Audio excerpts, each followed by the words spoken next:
The U.S. Department of Justice established new guidelines to give disabled people better access to parks and trails. Now, the City of Austin's Parks and Recreation Department has to come up with a plan to make those guidelines a reality.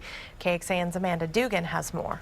The Parks and Recreation Department will host a series of small meetings this week to find out from the community where there's a need for better accessibility outdoors, like here on the hike and bike trail.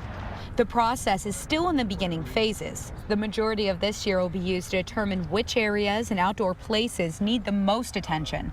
This is for those in the ADA community, which is made up of everyone from children to senior citizens to those who care for the disabled. A consulting group has been hired to help determine those spots. The consultants will present a report in April that will be reviewed before heading to City Council later this year. A full design should be ready next year and construction would start after that.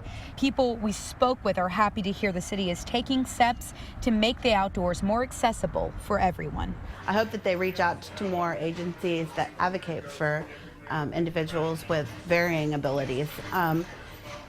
Because you're not just looking at, somebody in a wheelchair, you're looking at the elderly, you're looking at the homeless, you're looking at, a whole span of different abilities.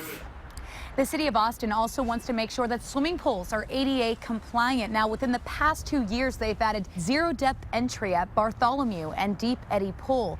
It's a gradual slope that allows easier access into the water, and it'll be determined in the future if there are other pools in Austin that need this feature as well. At Deep Eddy Pool, Amanda Dugan, KXAN News. The second of those focus meetings on the ADA self-assessment plan starts in a few minutes over at the Northwest Recreation Center. City of Austin Parks and Rec will hold the hearing from 5:30 to 7, and if you can't make it, there will be more of them. You can find the list on KXAN and on the KXAN News app.